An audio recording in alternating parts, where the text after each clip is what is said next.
Hi, Mr. Ian.สวัสดีครับ สวัสดีค่ะ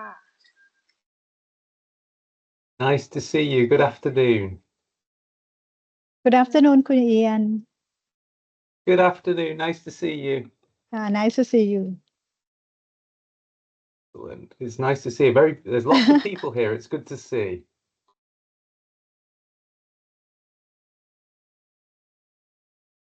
How is the weather in Bangkok today? It is a beautiful day in York today. Nice weather, not cold, not hot. Good, good. Yeah, same here. Same here.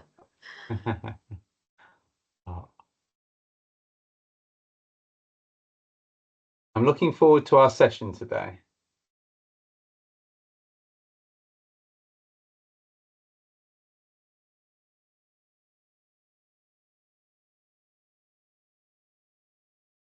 Would you like, I'm ready to begin as soon as you would like me to. Would you like me to start the session, or do you, is there a few words anyone would like to say from STOU first?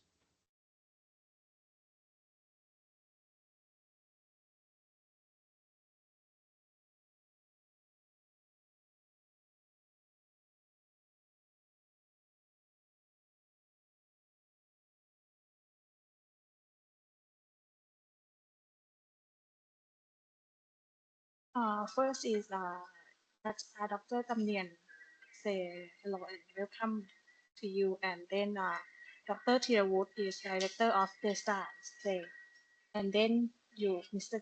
Ian, to tell about PSF2023. Dr. Tamnian, please. Okay, dear Mr. Ian Hall, AFHEA, Head of Membership International, speaker from Advanced HE UK, and all participants. I'm greatly honored to have the opportunities to preside over the opening ceremony of the training program on guidelines for preparing submission according to the Professional Standards Framework, PSF, version 2023. Previously, PSF version 2011 has been implemented from 2021 to the present. However, from now onwards, the submission process on assessment under the Professional Standards Framework will transition from version 2011 to version 2023. This program has been organized with the objective of providing university staff with foundational knowledge and understanding of how to prepare submission according to the PSF framework before attending PSF version 2023 training program. On this occasion, I would like to extend my sincere gratitude to Mr. Ian Hall, AFHEA, Head of Membership International from Advanced HE United Kingdom, for generously taking the time to provide guidance on the transition from PSF version 2011 to version 2023. I sincerely hope that this training program will achieve all of its objectives. Thank you very much.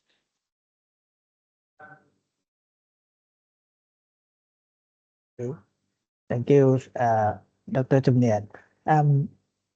Associate Professor Dr. Thirawut Samakul, Acting Director of Distance Education Staff Development Academy. First, I would like to thank Assistant Professor Dr. Tamnian Rajapathayakom, Acting Assistant to the President, for welcoming our speaker and participants.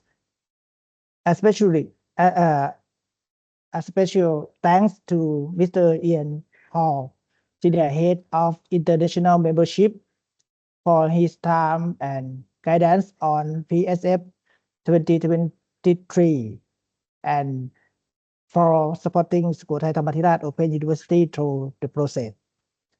Please turn on everyone your camera to take a photo with the speaker. Yes. ช่วยเปิดกล้องกันหน่อยนะครับสำหรับผู้ที่เข้าร่วมแล้วเผื่อจะได้เก็บภาพเป็นที่ระลึกสักก่อนที่จะเริ่มฟังบรรยายครับครับถ้าท่านใดพร้อมแล้วนะครับรบกวนเปิดกล้องสักหน่อยครับโอเค and now let's welcome Mr. Ian Hall to talk and guide us about new PSF version. Please give him a warm round of applause. Thank you. Thank you so Sawadee krab. much. That's Sawadee krab. Really nice to be with you this afternoon. Thank you very much for having me today. It's always my pleasure to talk with colleagues from Sukhothai Tamathara Open University, and I can't believe, I think it's 6 months since I visited your university for the last time. It was a lovely visit, and I really appreciate your kind hospitality. I'm here to talk to you today about fellowship again, and I'm really looking forward to that. And the Professional Standards Framework version 2023. I'm just going to share my slides, so hopefully just bear with me a moment. Okay, just want to check, can you see my slides okay? Yes. Yes. Yeah, excellent. So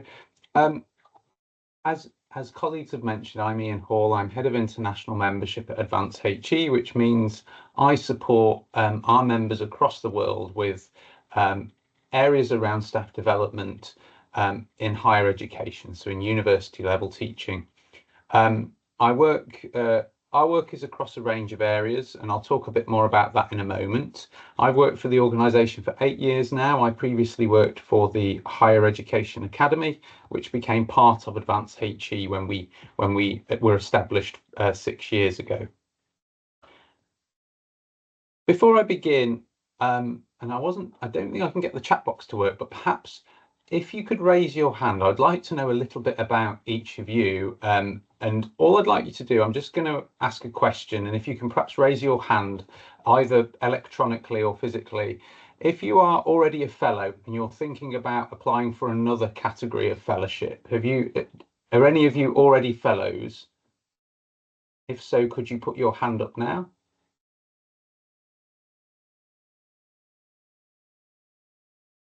Oh yeah, okay, we have some existing fellows, that's good to know. Okay, and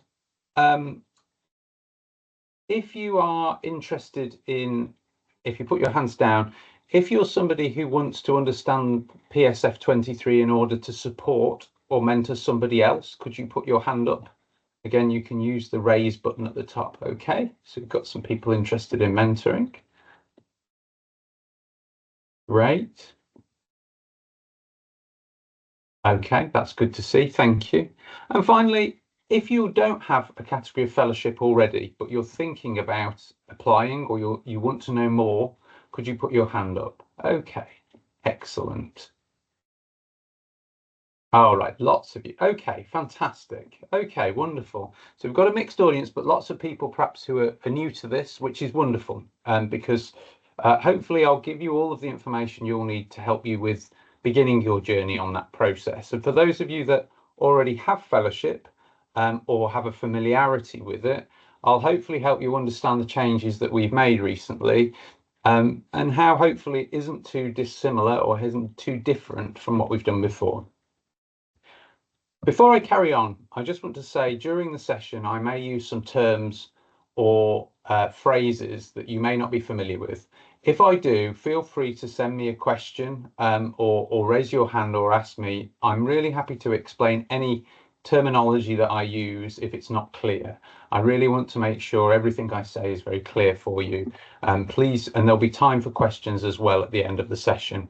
You can also use the Q&A function if you do have questions you want to ask me.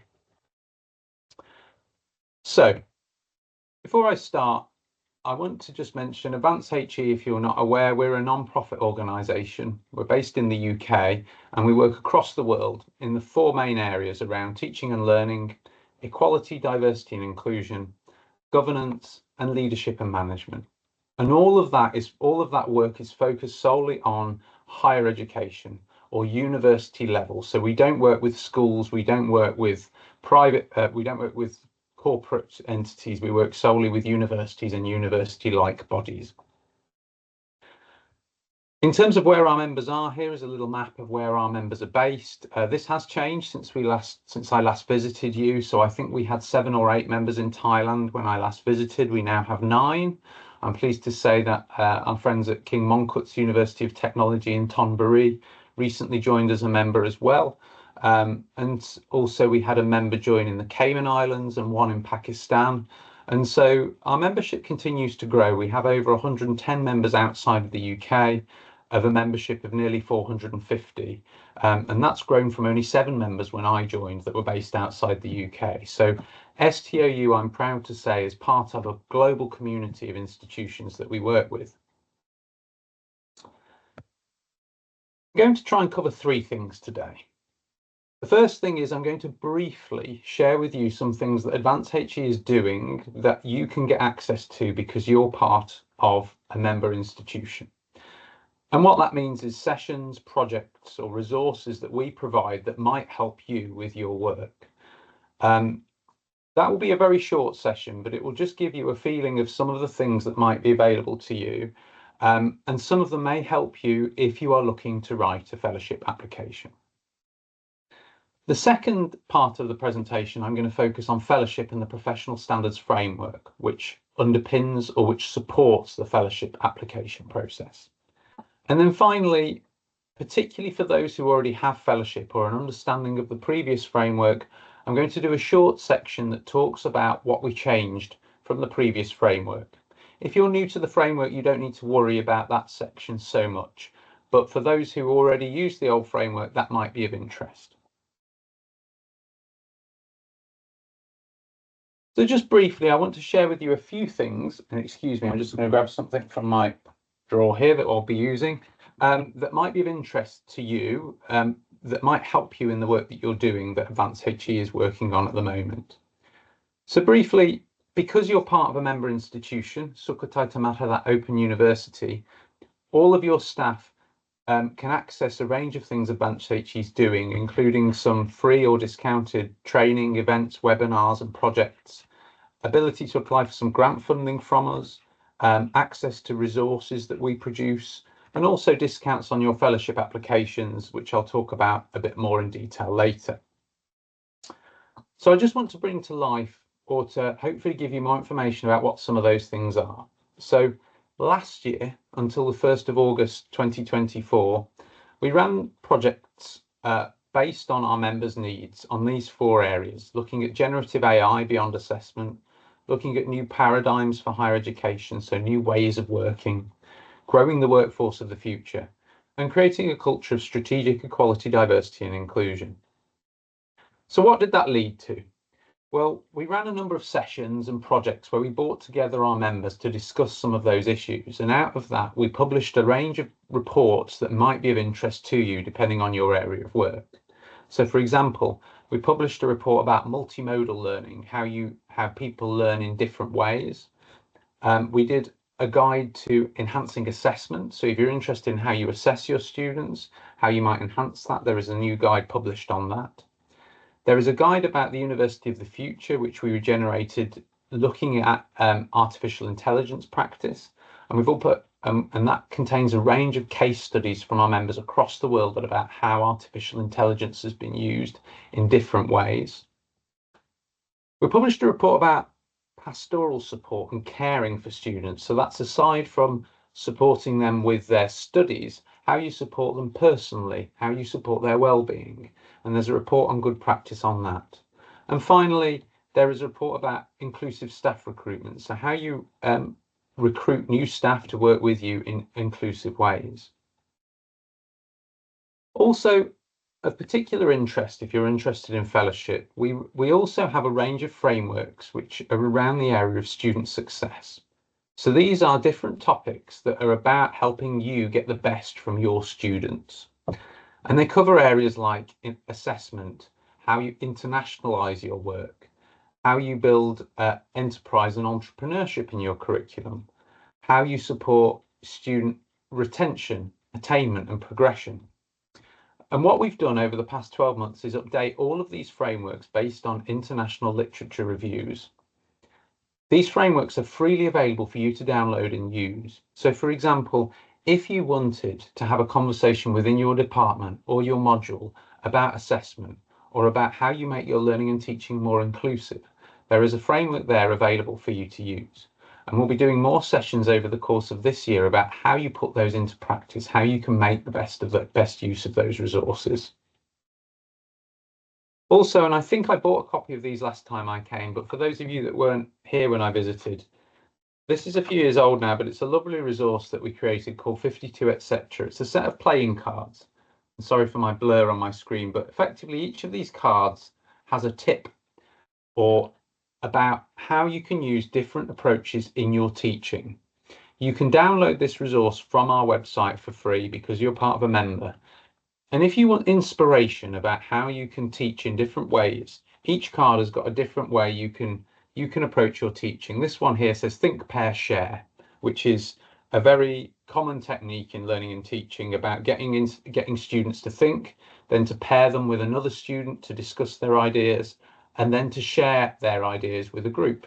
It's a common technique, and each card has got one technique that you can try in your teaching. It's ideal if you want to think about something, try it out and evaluate it and share that. That would be great to put in a fellowship application.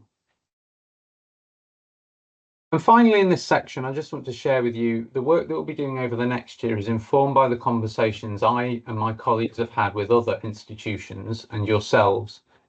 And the areas we're working on this year are around these 4 themes about protecting inclusion in times of change, so supporting different groups of learners, whether that's different nationalities or people with different disabilities, for example. Governing and leading transformation, so how you lead a university and govern it in an appropriate way when we need to keep changing them. Securing student outcomes, so helping your students to be successful. And designing education for the future. I don't have the full details. We're going to be launching the details of the work over the course of the next week, but there will be a range of sessions that will be running. I know, for example, we're going to have a world-renowned expert on student retention, so how you retain your students and make sure they stay working with you, running a webinar for us as part of one of the pieces of work. And we'll be launching those sessions in the next few weeks, and you'll all be able to take part in any of those that you find of interest. And just to mention one area which might be of interest that we'll be doing this year, we have a grant funding scheme specifically for our international institutions. We've run it 3 times now. It's about capturing impactful work. And we give institutions that successfully apply for the scheme £1,000, the individual who applies £1,000 to share a case study of your work that's had a direct impact on staff or students. The next set of the scheme will launch in January 2025.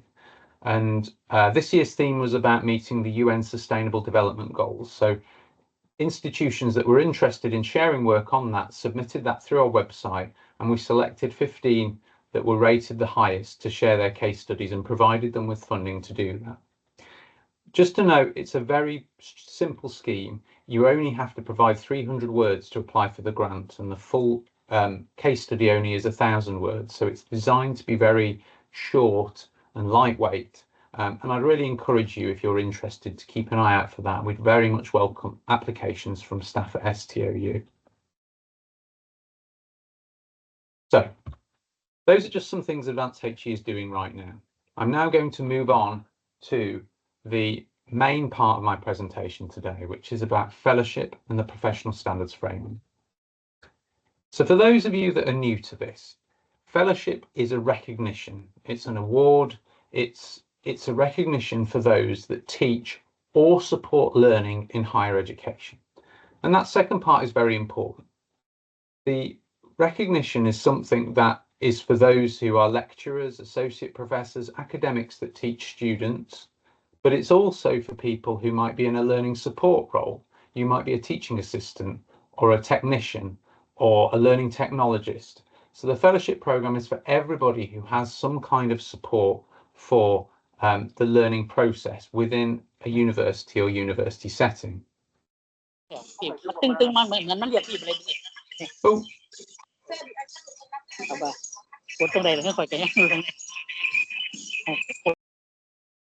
Thank you. I want to ask a quick question.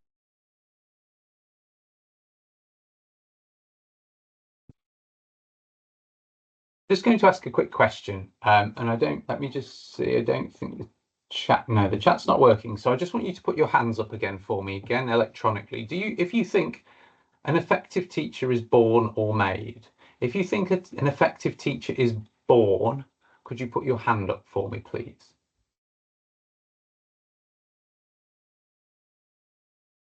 Okay, interestingly, okay, a few people. And put your hands down. And for those of you who think an effective teacher is made, could you put your hands up? Quite a lot of people on that one. Thank you. Okay, you can put your hands down now. Thank you for that. I really appreciate your input. I asked that question quite a lot of people, and I do have often people say both as well.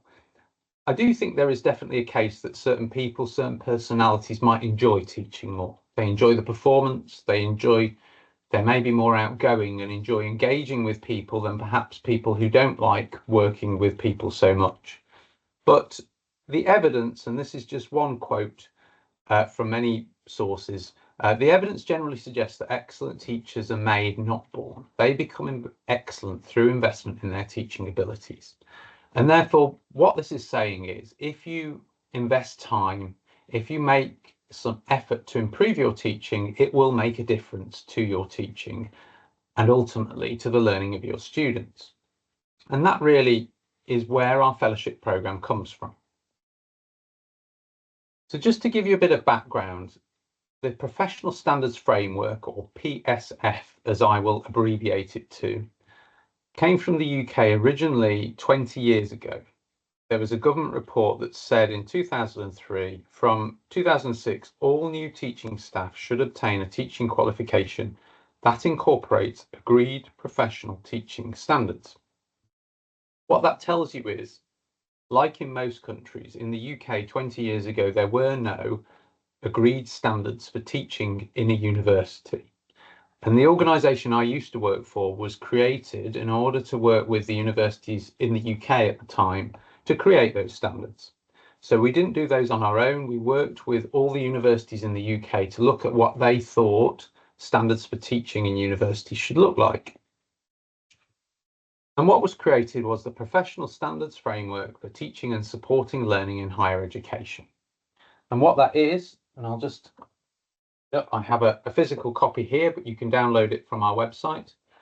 It's a framework that describes what teaching and support in higher education is. It describes what staff have to do, what they need to know, and the values they hold. And it describes 4 categories of fellowship which staff can achieve if they meet the requirements of the framework. It was originally created in 2006 in the UK and was revised again in 2011, so 5 years later. That was when the senior and principal fellowship categories were created. And we revised it again last year. And the big difference with the version in 2023 was that that was revised with a global consultation. That included input from lots of countries, including Thailand, on what these standards looked like. And the reason we did that is because of the global use of the framework at that point. And I'll come back to what that looks like in a moment. So what is the Professional Standards Framework used for? You'll note the last point I have here is the fellowship scheme, and that's what I'm going to be focusing most of the presentation on today. But it's also used for other things.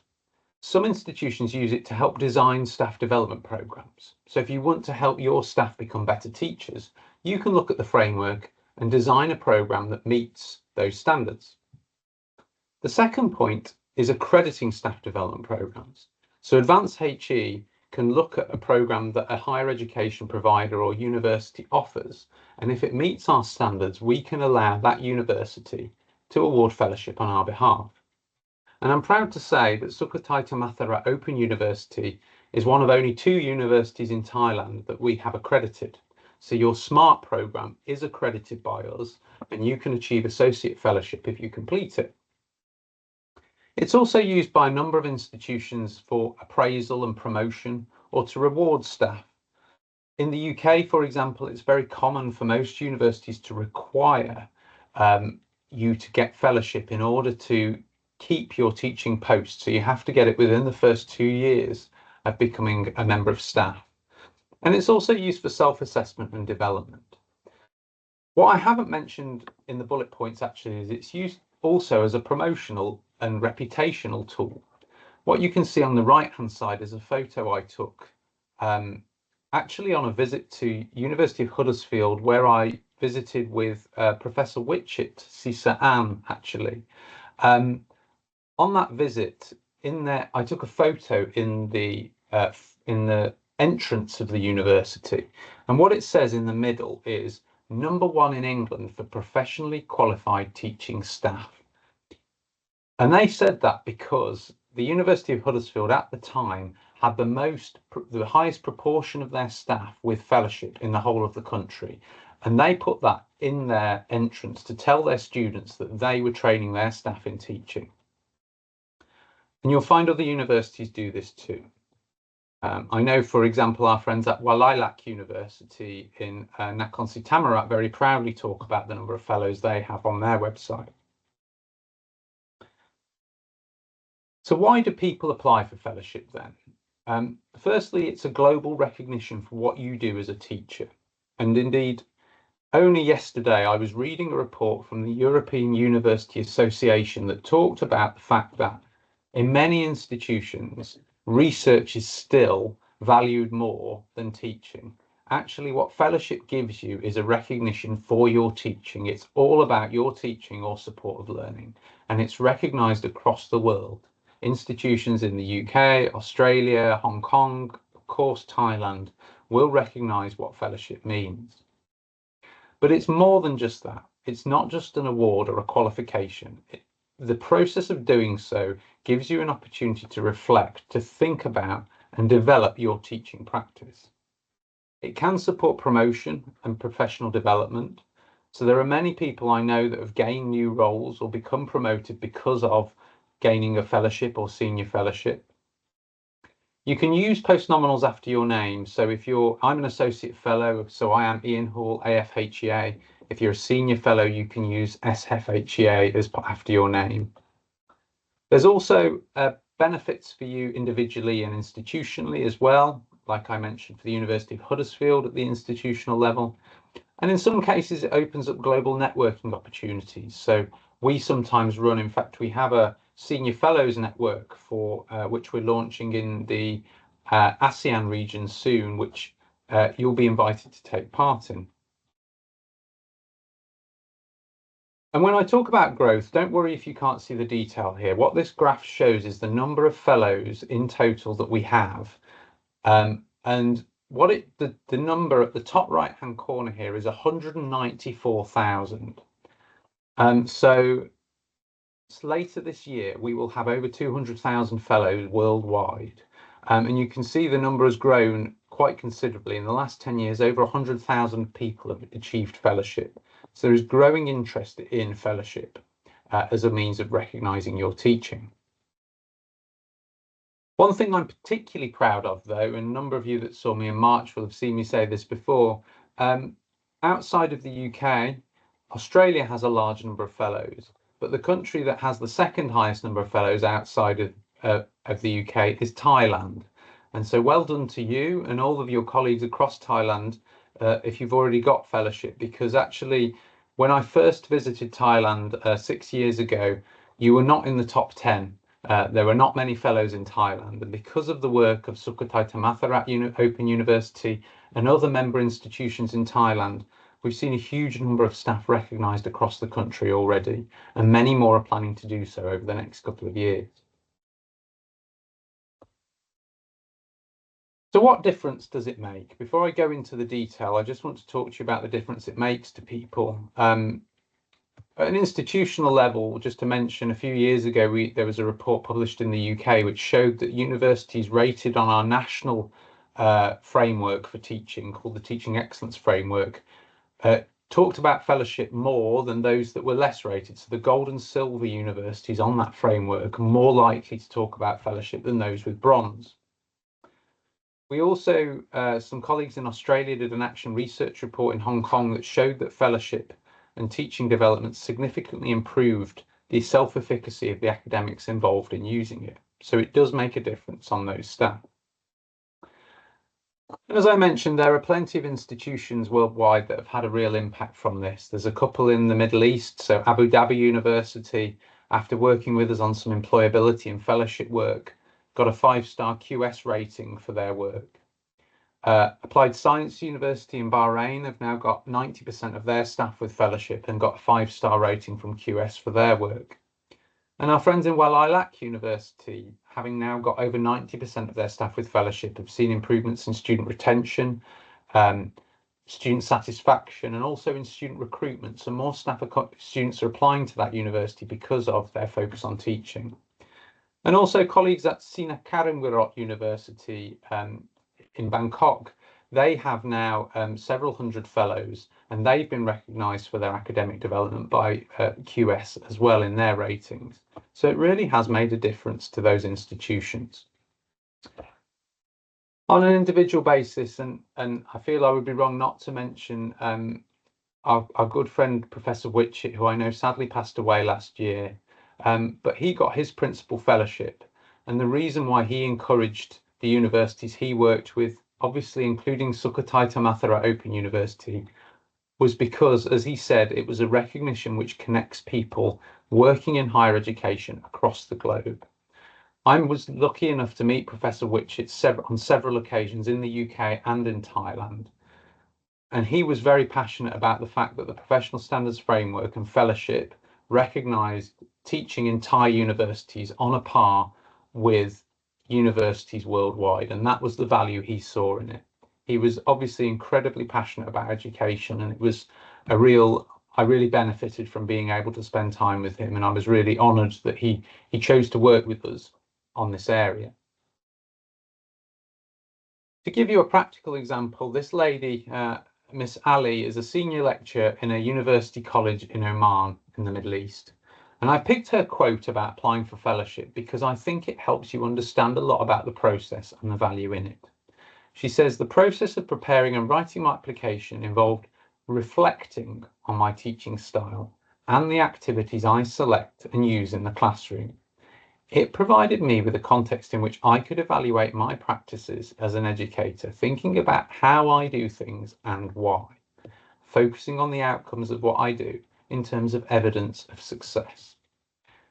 I will talk more in a moment about what a fellowship application looks like, but this quote really captures exactly what a fellowship application is about. It's a reflection. You reflect on what you do, why you do it, and the difference it makes. And it allows you to think for now and in future about how you evaluate, how you assess whether what you're doing as a teacher is working, and what changes you can make to your learning and teaching to help. So, I now want to go inside the Professional Standards Framework to help you understand a little bit more about what are the requirements of the framework. So, Professional Standards Framework describes the role of teaching or supporting learning in higher education. It comes from a practitioner perspective, so it's from the perspective of someone working in a higher education provider like yourself. I apologise, some of the language in the framework is quite technical. The elements of teaching or supporting learning are called the dimensions of the framework. For those of you who are familiar, and I will show you these in a moment, these are the areas of activity, core knowledge and professional values. They're called the dimensions of the framework. And in the framework, there are also 4 descriptors. The 4 descriptors are the 4 categories of fellowship you can apply for. And I will talk about what each of those is and who might apply for each of them in a moment. So firstly, as I mentioned, the dimensions of the PSF, the Professional Standards Framework, are the areas of activity, the green bit at the bottom, the core knowledge, the purple bit in the top right, and the professional values, the blue bit in the top left. So those are the 3 dimensions of the Professional Standards Framework.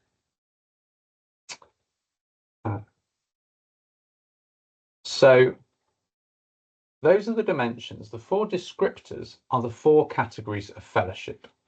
They are descriptor 1, which is associate fellow. Associate fellow is for those who might support teaching or have a more limited role in learning and teaching. Fellow is for someone who has a more substantial role, so someone who teaches and does all of the elements of the framework. So they teach, they assess, they develop their practice, and I'll go through some of the more details of what that involves in a moment. Senior fellow is about leadership of teaching. It's for someone who might lead a team, lead a course team, or manage or mentor those who do teaching. And principal fellowship is for strategic leadership of learning and teaching. Professor Witchett was a principal fellow, and so is, I don't know if you know Professor Pansiri from Sinakarimwarot University. She is also a principal fellow. And that's about strategic leadership of learning and teaching that's either across an institution or beyond that. And I'll talk more about the requirements of each in a moment. As the chat is not open on this one, I won't ask this question, but I'll perhaps come back to this in a moment. What I'm going to do now is go through each of the detail of the framework for you. So just to mention, when I'm going through in the next few minutes of what the dimensions of the framework are, all of these are in the professional standards framework itself. In fact, I will just, excuse me, I'll take my camera off blur for a moment. So this is the framework, and you can look at each of these in the framework itself. I've just put these on the slides for you because they're easy to go through. But the areas of activity in the framework are these 5. And for those of you that already have fellowship, you may notice some small differences, and I'll talk about those later. The areas of activity are, it says, in your context, demonstrate that you design and plan learning activities or programs. So that's about how you plan what you're going to teach. Demonstrate that you teach or support learning through appropriate approaches and environments. So that's about teaching students. It's about how you teach your classes. And obviously for you at Sukhothai Thammasat Open University, that may be, when it talks about environments, the environment for you may be online or in a distance context. Whereas if you were working at a university where students in person, you may be teaching them in a classroom and the environment may be at the university itself. But we recognise teaching happens in many different ways. Assessing and giving feedback for learning is the 3rd area of activity. That includes summative assessment, so assessing students through exams or coursework, but it also includes formative assessment, so maybe quizzes or tests that you set your students to help their learning, and also giving feedback, so how you give feedback to your students on their performance. Supporting guiding learners, so that's about how you help them to go through the process of learning, methods of doing that. And finally, enhancing practice through your own continuing professional development. That's how you get better as a teacher. There are lots of ways that you can do that. So that can include you engaging with peer-reviewed, the latest literature on learning and teaching or pedagogy. Absolutely, it can include that, but it doesn't have to be that. It could be that you attend a session run by your own internal team or by a colleague about different approaches to learning and teaching. For example, they may run a session about how you use Teams to teach or how you use polling tools. It may be at the start of the presentation, you know, I shared with you a range of resources or the playing cards I showed you. It could be engaging with things like that. It doesn't have to be very formal things. It could be about you going to a conference about your discipline. For example, if you teach management or IT, if you went to a conference about that area and they talked about teaching in a specific way and you tried that out, those all count as appropriate areas of professional development. For knowledge, there are 5 areas of these, and it says at the top, in your context, apply knowledge of how learners learn, generally and within specific subjects. So that's knowing about how your students learn things, particularly as well within specific areas. So it may be that the teaching of management is slightly different to the teaching of IT, for example. The second one is approaches to teaching and supporting learning, appropriate for subjects and level of study. So that's realizing that if you're teaching an undergraduate student in their first year, that's different to supervising a PhD student, for example. So the level of how you teach them might be different depending on the level of your students. The third one is critical evaluation for a basis of effective practice. So that's how you evaluate what you do, how you think about that, and what approaches you might take, whether that's getting poll feedback from your students, whether that's getting peer review from your colleagues, for example. The fourth one is about appropriate use of digital or other technologies and resources for learning. So how you might use technology to help your teaching. And finally, the requirements for quality assurance and enhancement and their implications for practice. That's a lot of words, I know. The key part here is right at the top for the whole of the framework. It says in your context. And for this one in particular, context is really important.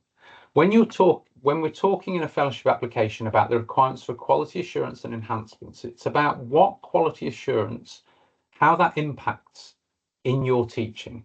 So if you're teaching management or let's say or nursing in Thailand, the national requirements or the nursing council requirements in Thailand may affect what you teach and how you teach it, in the same way that in the UK, our National Quality Assurance and our Nursing and Midwifery Council put requirements on, for example, what the content is you teach and how you teach it. But the important thing in a fellowship application is you talk about your context. So if there are national things in Thailand or indeed things within STOU that affect how you teach, you talk about how those affect your teaching and how you make account for them. Finally, the professional values are about respecting individual learners and groups of learners. So thinking about how each person is different and how you adapt what you do for different students or groups of students. It may be, for example, you have students with disabilities and you may need to change how you teach in order to support them, or students from different backgrounds. The second one, promoting engagement and learning and equity of opportunity for all to reach their potential. So how you help students to perform in the best way. The third one is scholarship, using scholarship or research or professional learning or other evidence-informed approaches as a basis for effective practice. Again, lots of words, but what it means is how you take evidence, how you take research and put that into practice in your teaching. So, you know, for example, again, the cards I showed you earlier are all based on research. So therefore, if you're using one of those, you're using research-based practice as part of your work. And this value is all about how you use evidence-based practice, how you use evidence to inform what you teach in the same way you do through your research, for example. The fourth one, responding to the wider context in which higher education operates, recognizing implications for practice. This is about recognizing that your graduates or your students are not just learning about topics in isolation. So if they're learning about management, for example, it's not just for the sake of studying management, although some of them may be interested in that. It might be that they're studying management to go and be a leader in a corporate business. And therefore, you need to take into account the requirements or the skills requirements of corporations in your curriculum. It may be, for example, that there is a Thai national strategy for certain skills development, and you use that strategy in order to inform the curriculum. It may be that you have a focus on the UN Sustainable Development Goals, and that affects what you teach. So that's what the wider context in which your teaching sits. That's what this means. It's about how that affects what you teach and how you teach it. And finally, collaboration, the last value. This is one we added new into the framework this year. We recognize that teaching is not done in isolation, that you collaborate with others, and you'll talk about how you do that. One thing to mention, though, is that your fellowship application, if you do one, is individual still. So it's about what you do. And so therefore, if you're talking about working with others or working in teams, you have to describe how you work in a team and what your contribution to the team was. That's very important. So I briefly talked about the 4 categories of fellowship earlier. I'm now going to talk about them in a bit more detail. So firstly, Associate Fellow, Descriptor 1, is for those who have a more limited teaching or learning support role. So it might be for people who are a teaching assistant, a librarian, a lab technician, a learning technologist.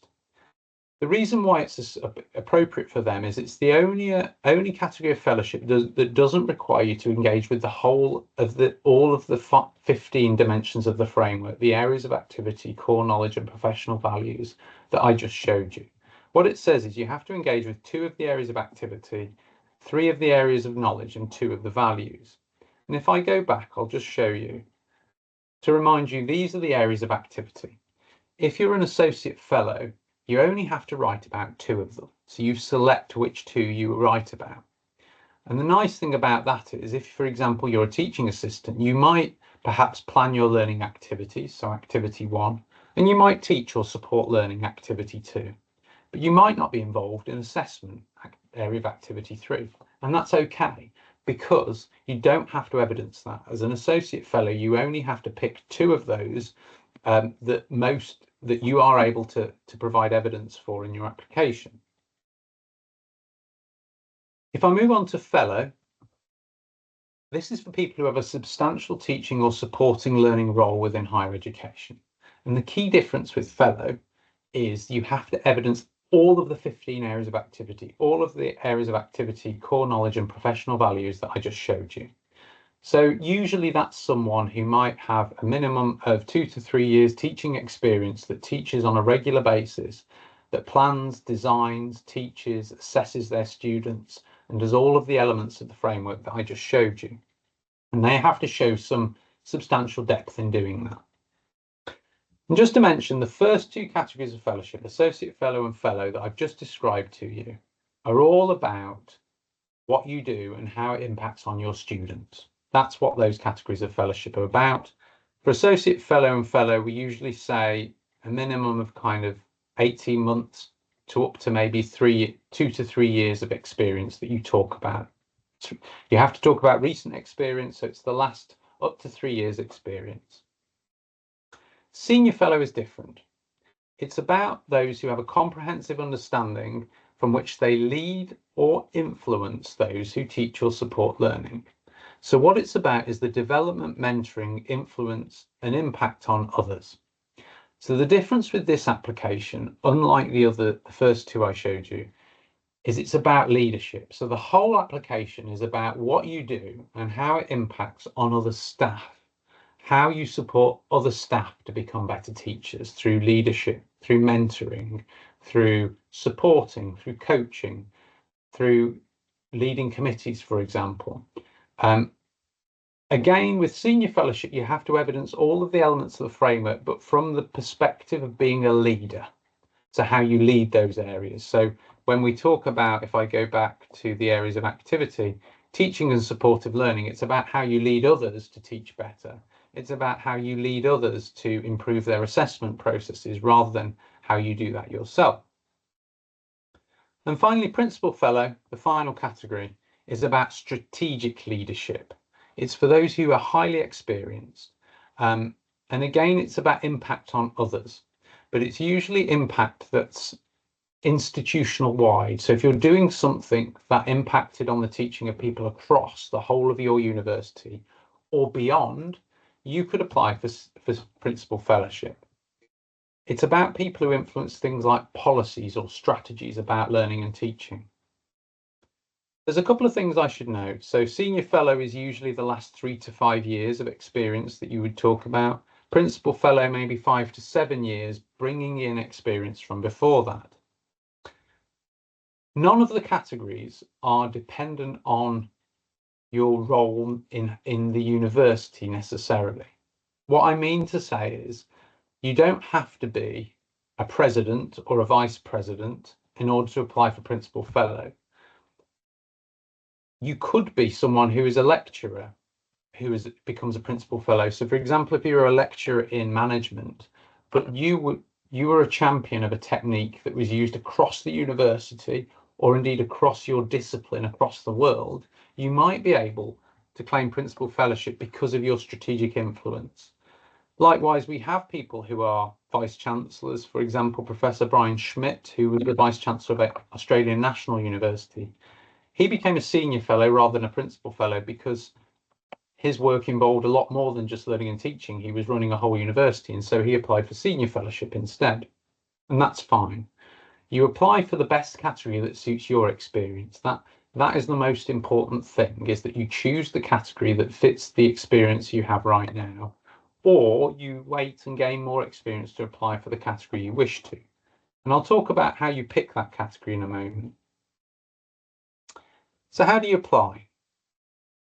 I'm pleased to say there's two options. For most universities, when I'm talking about fellowship, there is only one option, but as Sukhothai Mathura Open University has a program accredited by Advanced HE, you have your SMART program.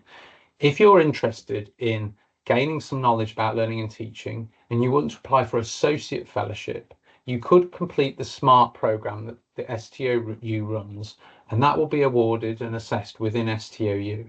And that's a great way to gain associate fellowship and also to gain some understanding of the things you need to do in order to teach within your setting. The other option for fellowship applications is to write an application and have it assessed by Advanced HE. In this case, to actually write an application, it's a written statement in a certain format, which is between 1,400 and 7,000 words, depending on the category. So for associate fellow, it's 1,400. For fellow, it's 3,000. For senior fellow, it's 6,000.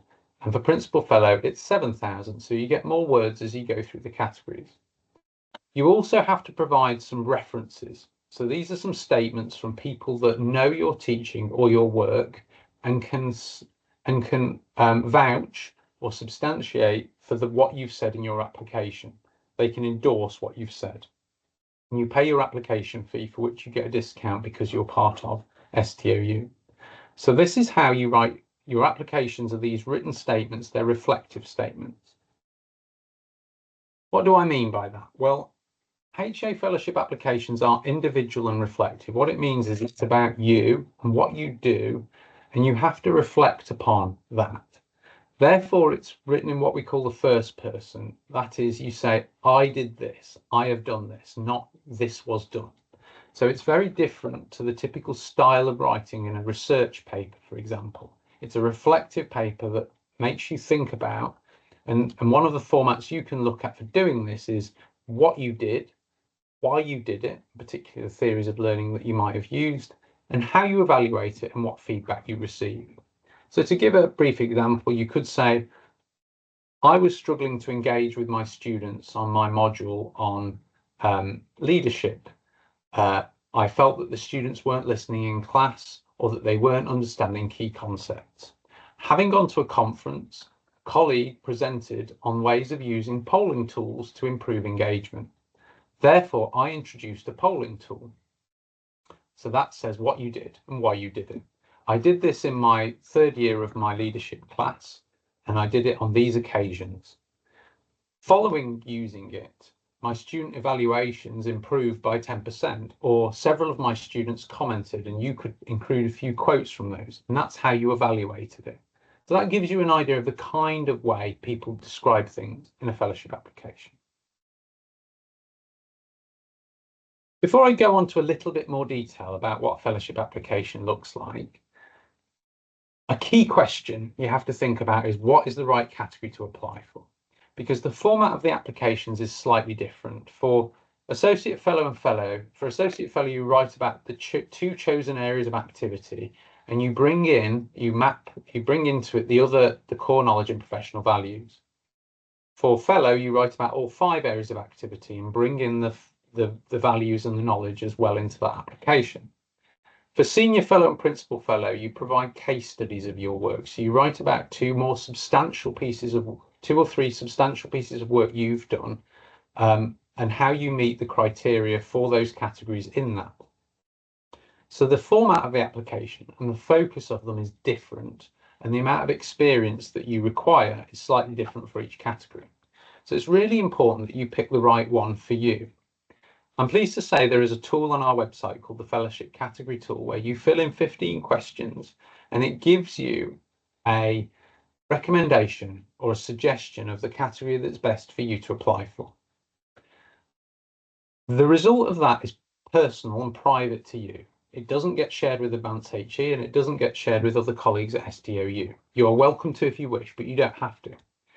What it will tell you, like in this example, and I know it's hard to read, but this example shows that the person who completed it was 56% fellow, 44% associate fellow. And it also gives you a diagram which shows which areas, which parts of the framework map to associate fellow and fellow. What that could mean for this person is they definitely meet the requirements for associate fellow, so they might decide to apply for that. But they might look at it and go, well, I'm 56% fellow. What I will do is look at those other 44% of the areas that are associate fellow and see if I can think about other evidence or other ways I can demonstrate those criteria. Or they might look at our guidance, which I'll show you in a moment, and look at the areas where they haven't met the fellowship criteria and think about whether they're doing things that meet them. So it doesn't mean just because you get a result that says perhaps you're not entirely a fellow or a senior fellow, it doesn't mean you can't apply for them, but it might give you some guidance about which areas you may need to think about in more detail. So I mentioned guidance. There's lots of guidance available for free on our website. So firstly, the professional standards framework is the first one I would look at. In the framework, it lists all of the areas of activity, core knowledge and professional values. And there is a diagram for each of the categories of fellowship, which tells you what the requirements are. But we also have much more detailed guides for applicants and for their referees about what is required. The guides are brilliant because what they do is they tell you in a bit more detail what your application requires, but also they go through each of the dimensions of the framework, so the areas of activity, core knowledge and the professional values, and what that means for that category of fellowship. So for example, when I went through the areas of activity, I said, oh, A2 is teaching or supporting learning. You may think I'm not, or for example, if I pick another one, one of the more complex ones, if I pick the V4, respond to the wider context in which higher education operates, recognizing implications for practice. You might think I'm not quite sure what that means. In each of the guides, it explains for each category of fellowship, what does V4 mean for that kind of applicant? So for a fellow, what that means and what they might write about. It also then says for a senior fellow, the kinds of things that senior fellows might write about is this. So it's really good to have a look at those guides. They're quite long, but they're very comprehensive. And what's more, in the guides, there are these little boxes that show you very brief summaries of what is written in an application and how it's written about. So this example is from the guidance for fellowship descriptor 2. And it's about how someone might evidence A2, teaching across different levels and groups of students. So for example, it says Mitsuki is a lecturer in management sciences, having previously worked in a commercial business role. Mitsuki outlines the range of teaching she does in her discipline and explains the relevance for students at different stages in their studies, drawing on the literature and learning to explain the different approaches she takes. She understands the need for breadth and depth, so she provides several examples of teaching and critically reflects on 2 examples of these. So this gives you an idea of the kinds of things that are included, but also what I wanted to highlight here, you'll notice in brackets every now and then it says K2, V3, K2. This gives you some idea of good practice. When you're writing a fellowship application, it's really good to refer to other parts of the framework. So in this case, the person is writing about teaching, but they've also mentioned in here about approaches to teaching or supporting learning for subjects or different levels of study. So they've referenced K2, which is the part of the framework that mentions that. So it's a really good thing when you're writing an application to put these references in to show that you understand the framework. Another good tip to give you as well, because if you're applying for fellowship, you have to demonstrate you've met all 15 areas of the framework. It's a good thing at the end of your application to work through and tick through the framework and make sure you've mentioned all of the areas, because if you haven't, you may not have done all the evidence or met all of the requirements. So it's a good thing to do to check your application is suitable. For those thinking about senior fellowship, this is an example I've taken from the guidance as well. And this is about influencing through committee work. So this one says, I have been effective in my influence on student learning through my active engaged membership of the Learning and Teaching Committee for the last 4 years. The pandemic required the committee to discuss and agree the smooth transition to online learning and appropriate use of technology. Very early in the pandemic, multiple data sources indicated many staff were not ready to support online learning. I was known for my expertise in this area, which supported my own formal learning, which I completed a master's in it. This led me to be identified as the lead designer of a short series of workshops for staff to build their confidence in and ability to use Microsoft Teams as an effective environment for online teaching or support sessions. So you can see again, this one maps to the framework, it maps to the areas of activity and the core knowledge that are appropriate in the example. But because this is a senior fellowship example, you'll see it's all about leadership. This person talks about how they were chosen and led a range of workshops to support other staff. It's a great example to use for senior fellowship because it's about leadership, and that's what senior fellowship is all about. So again, this is something I've just taken from the guidance that we provide, and you can have a look and see these examples and see how that might inspire you for what you might write in your application. If you're thinking, I understand in advance, some of you are thinking about fellowship or senior fellowship. If you're thinking about fellowship, a few tips for you to start with, or indeed associate fellowship actually. If you think about associate fellowship, you need to choose 2 of the areas of activity and think about a couple of examples of your work that you could write against 2 of these. If you're thinking about writing about fellowship, what I would do is download the application template and make a few bullet points against each of these about what examples of your work you would use to evidence each of these. Because for fellow, you have to write 600 words roughly against each of these 5 areas of activity, bringing in, as I showed you before, the core knowledge and professional values from the rest of the framework. So if you're thinking about applying for fellowship, go through and write a few bullet points about what you might write against each of these 5 areas of activity. If you're thinking about applying for senior fellowship, you have to think about leadership or influencing others. So think about, for senior fellowship, you write an overall reflective account of practice that describes your overall work. And then you write 2 case studies of big things that you've done that lead or manage or mentor or support others. So this might include things like delivering staff development sessions, coaching staff, mentoring staff, redesigning a program, redesigning a module for a whole program of study or a course, how you share techniques or approaches with others, how you might encourage the use of technology, or perhaps how you take part in curriculum reviews or you work in committees. Those are all examples that you might use as a case study in senior fellowship. And if you're thinking about senior fellowship, have a think about what case studies you might use. And the guidance again provides lots of examples of the kinds of things that you can use in there.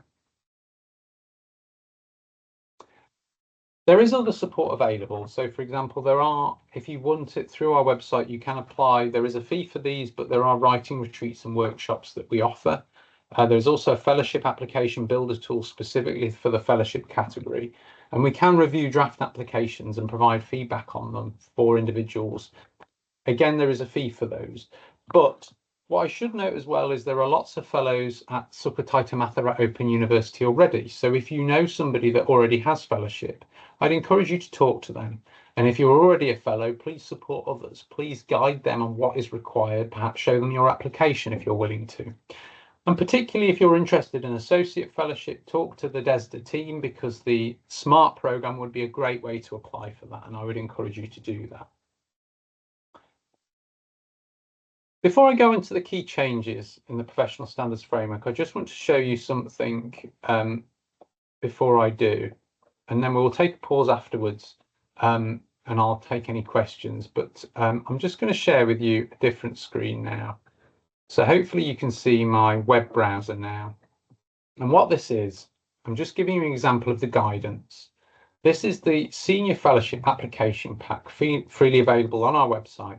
And there's one of these for each of the categories: Associate Fellow, Fellow, Senior Fellow, and Principal Fellow. And in the application pack, there is the applicant guidance, a guide to the dimensions, an application template, a guide for your referees, and a template for your referees to complete. So I'm just going to show you some of these things. So for example, the application template, which just popped up now, and I know you can't see, so let me just show you that.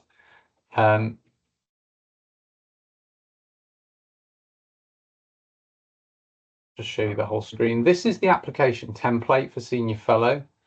And what it shows you, it gives you some guidance, but it basically shows you your name. You write something called a context statement, so that's 300 words which aren't assessed, which gives the assessor a bit more detail about who you are, what you teach, where you work. So it helps them understand where you work. So for example, you talk about the subject you teach, your role, the fact that you work at Sukhothai Mathura Open University, perhaps the fact that it's an open university and your method of teaching is suited to that. And then you write your reflective narrative in here. That's the overarching narrative. That's part of your senior fellowship. And then there are 2 case studies that you write about. And finally, there is a section for references or citations. So if you're, for example, referring to a published piece of literature, there's a separate section for you to put the references to that in here as well. You can use the author date or the Harvard reference style, for example, or other styles if you wish as part of that. So that's the application template, which I think is a really good thing for you to download because it gives you an idea of what you need to fill in. And there's a separate one, for example, for each of the others.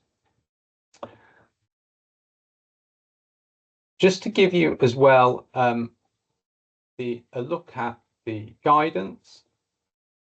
This is the applicant guidance. You can see it's quite long, 40 pages, but it's quite well written and it gives you an idea. It gives you links to the fellowship category tool and the kinds of requirements we need for an application. But as we go through, you'll see, I'm going to skip, it shows you the professional standards framework, talks about how you develop your application. If I scroll right down, it talks about, for example, the model about how senior fellowship is about impact on others' practices and how that impacts on their learners. And lower down, there are some of these examples. This is an example of a context statement that I just showed you. And further down, there are examples of, this is the example of membership of committees that I showed you in the slides. There are other examples of what you can use. So I just want to bring to life here, the guidance is really strong in showing you the kinds of things you can include. But also the other thing I mentioned, if you download the guide to the dimensions of the framework, if you're not sure what any of the dimensions means for each of the categories, if we go down to this area, evidence in the areas of activities, what it says is A1, demonstrate that you plan and design areas of activity. It describes in about half a page, what is this area of activity about? And again, for senior fellowship, it's about how you lead or influence the planning and preparation of in-person or online learning activities. And it gives you some examples of the kinds of practice somebody might include in an application if they're looking to become a senior fellowship and evidencing area of activity number 1. So I'm sorry, I know there's a lot of detail there, but I wanted to show you that the guidance is very strong, and I'll hopefully answer a lot of the questions you might have in terms of understanding what is required. So I'm now just going to go back to my slides. Just bear with me a moment. For those of you that do not have fellowship, you don't need to worry so much about this next section. I'm just going to very briefly talk about what has changed in the framework from the previous version. I'm aware of time, so I'm not going to play this, but there is a video on our website that you can access that goes through, it's 7 minutes long, and it's from the people who led the review, that talks about the changes to the framework and what developments were made and what differences we made as part of that. It was an 18-month long project where we took into account different literature, we did roundtables, we did surveys, and that included input from Thailand in that process.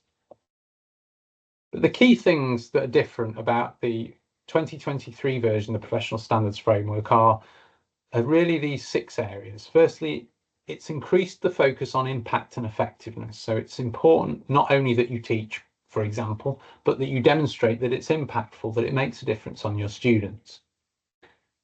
Inclusion and accessibility is more clear. So about how you include different groups of students, how you make sure that you're equitable. For example, if you've got students with different learning needs, students from different national backgrounds that might need different support, students with different language needs, how you might include those, and that's more included in the framework.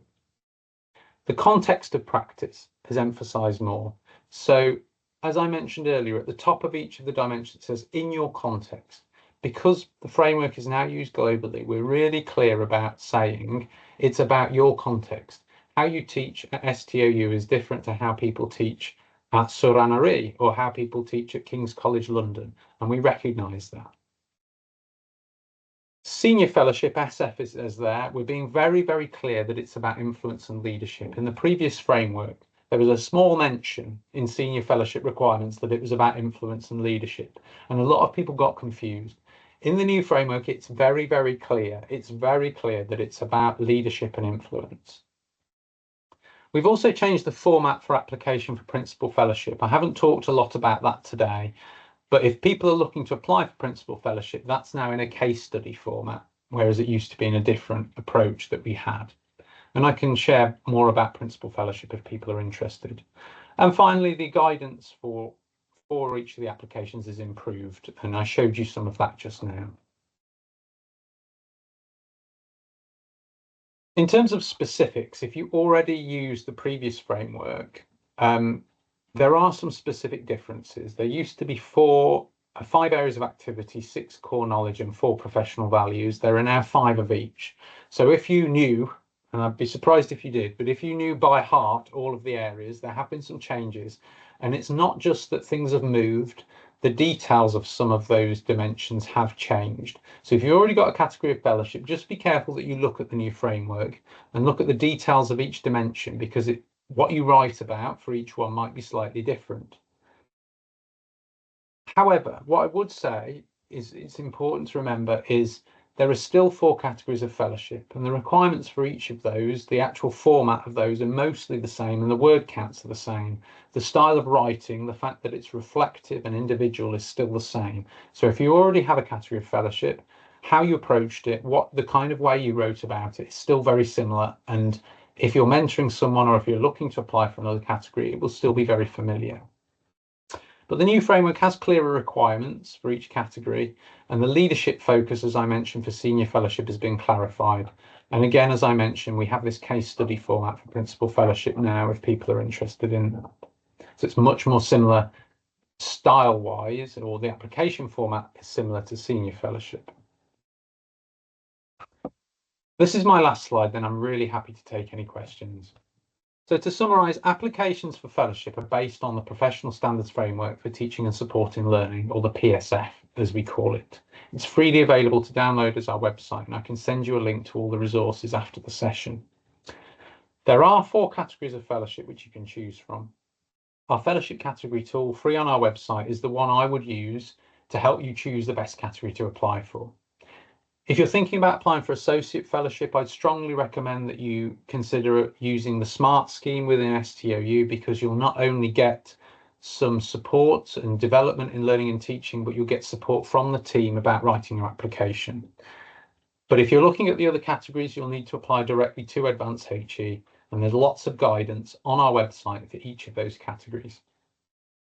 Remember, applications are written and reflective. They're not like research papers. You need to write them individually and write about what you do, how you do it, and how you evaluated it. And just to mention as well, do take into account that you need to gather references. So after you've written your application, you'll need to get a couple of references from other people that know your practice. And it's really important those references are personalised to you. They can't just be short statements that say, I know this person, they're a good teacher. They need to be perhaps 1 to 2 pages that endorses what you've said in your application.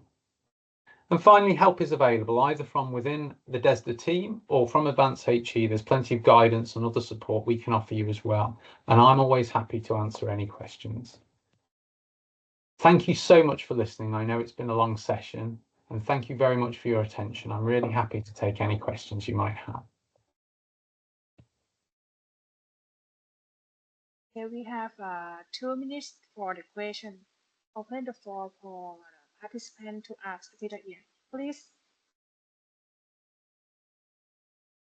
Feel free to put your hand up. Oh, thank you for a round of applause. You can put your hand up and ask, or you can put something in the Q&A section if you prefer.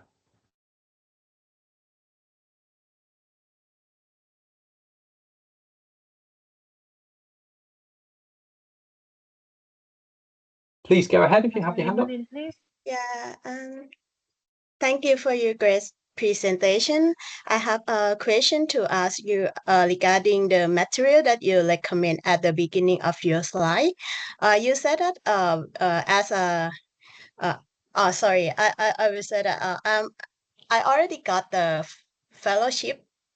Great, well done. Yeah, and you said that when we are member of Advanced HE, we have to access those material like a masterclass or online material.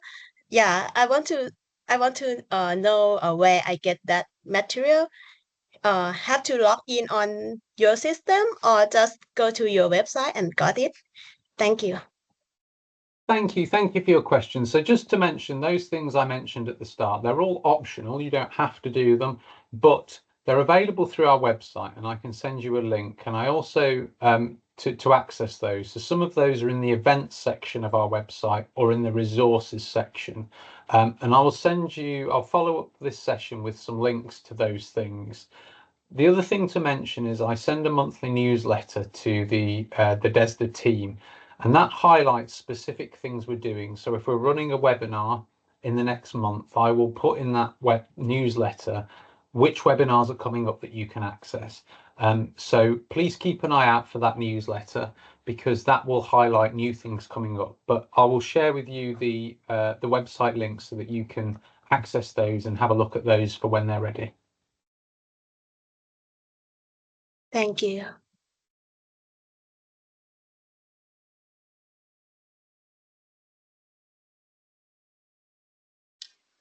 Another question, please. Of course.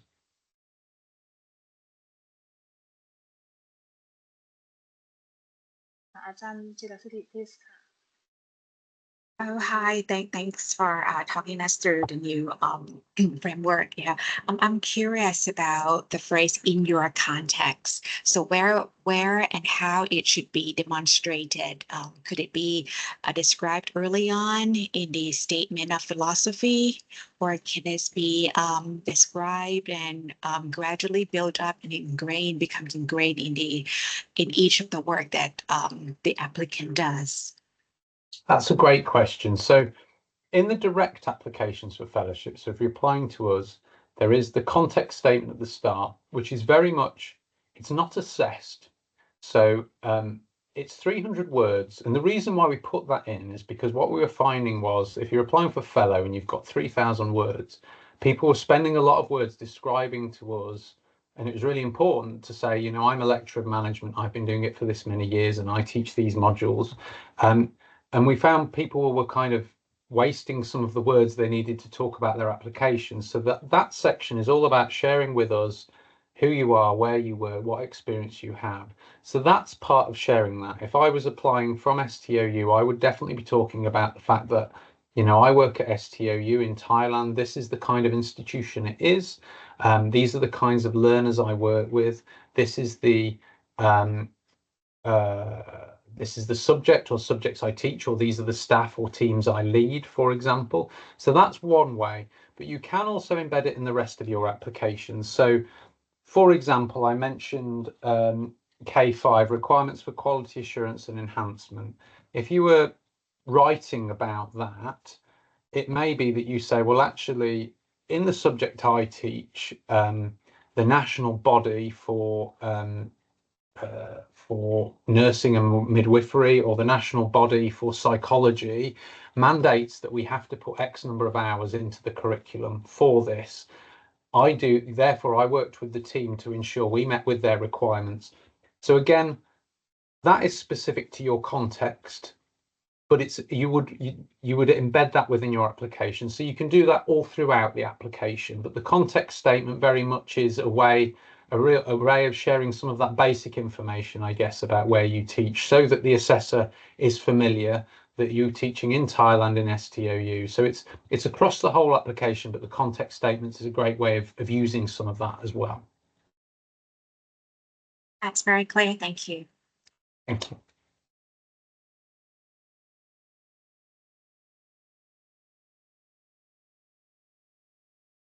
That's another questions.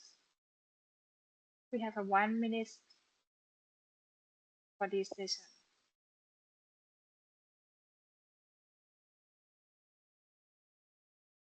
Okay, if you have a question, you can contact me, me, Nilampai Pathananont, and you call me 7892-7892 นะคะ or contact to DESTA คือสพบ okay. And if don't have a question, I invite to Dr. Thirawood to say thank you at end of the session, please. Okay. We sincerely thank Mr. Ian Hall for his insightful lecture on the new version, PSF version. Your guidance is greatly appreciated, and we believe all participants have benefit from the knowledge shared. We look forward to your continued collaboration in supporting accreditation under UK PSF standards. Please join us in applauding Mr. Ian Howe for his invaluable contribution. Top Kung Club, thank you so Krab. much for having me. Thank you. Yeah. I would like to close this training session. Thank you very much, everyone. Thank you. สวัสดีครับ ขอบคุณครับ Thank you very much. Thank you. Bye-bye, Thank everybody. you. Thank you very Thank much. you. Thank you. Thanks a lot. Bye. Thanks a Take lot. care. Bye-bye. Bye-bye. Bye.